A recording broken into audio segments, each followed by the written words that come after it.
Find the derivative of g of t equals the fifth root of t cubed times the cosecant of 4t squared. So g of t here is the product of two functions. We have this fifth root of t cubed, and we have this cosecant of 4t squared.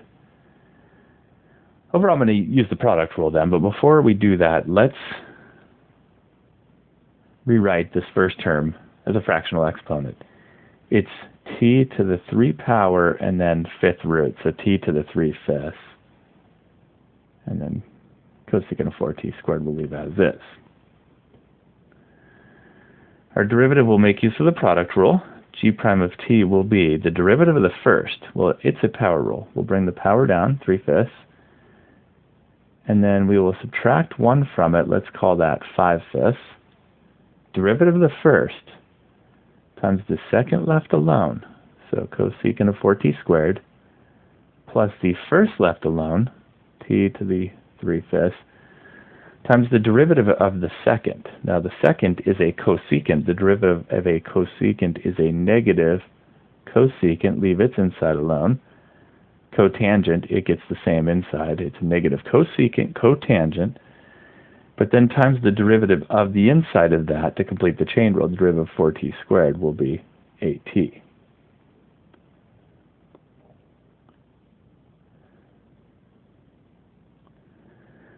So we have a 3/5 t to the 3 minus 5 negative 2/5 cosecant of 4t squared. In our second term, we have a negative and an 8. Everything's multiplied, so those can move out front. Negative 8. We have a t to the 3/5 already out front. I'm going to move this t also out front. So that'll be times a t. And then I have the cosecant of 4t squared and the cotangent of 4t squared. I've already accounted for the negative sign. I've moved it out front.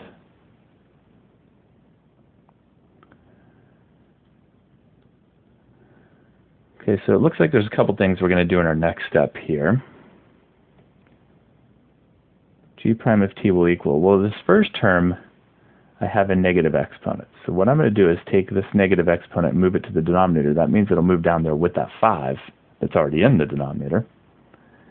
And everything else will be left in the numerator. Notice everything else is the 3 and the cosecant of 4t squared. So I will have a 3 cosecant of 4t squared divided by, and I will move the t to the negative 2/5 to the denominator, in which case we can call it positive 2/5, and it's down there with the 5. And then I have a negative 8. Now with this term, what I need to do is combine those t's together. I have these t's right here. I need to combine those. They're multiplying each other, and therefore we need to add their exponents. I have a t to the 3/5 and a t to the 1.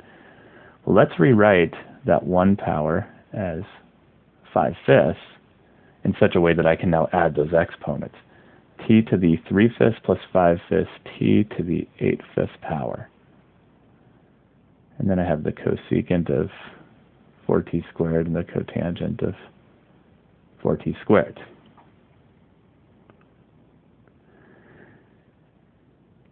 The next thing I need to do is get a common denominator between these terms, because the first term has a denominator. It's all of that. And the second term right now does not have a denominator, but it will if we multiply it by 5t to the 2/5 over 5t to the 2/5, a form of 1. If we multiply that, it will now have that same denominator. Now the first term is 3 cosecant of 4t squared. I'll just leave it alone in the numerator. The second term's numerator is all of this, multiplying each other. Now at first it might look a little messy, but because everything's multiplied, I can move the constants. So that 5 can move out here with this negative 8. And, well, 5 times negative 8 is negative 40, so I know I have a negative 40.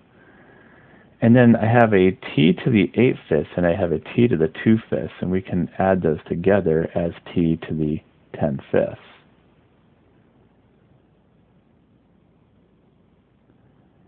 And then we have the cosecant of 4t squared, and we have the cotangent of 4t squared.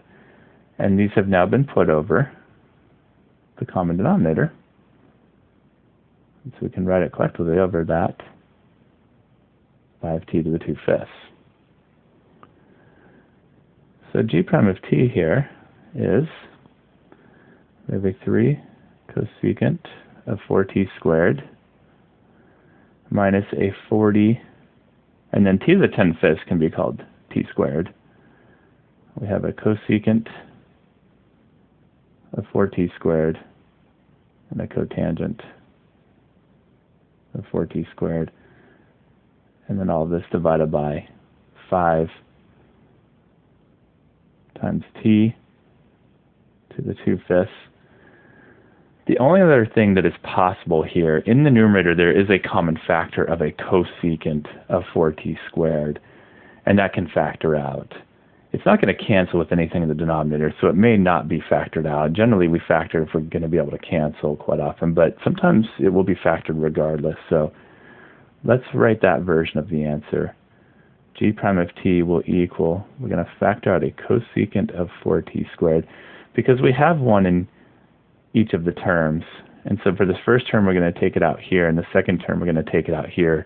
And there's what we'll have left over in the parentheses when we factor that thing out. So we will have a 3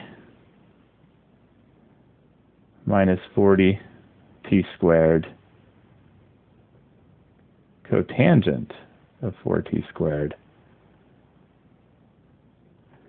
all over 5t to the 2/5. So there's the two alternate versions for the form of the derivative g prime of t.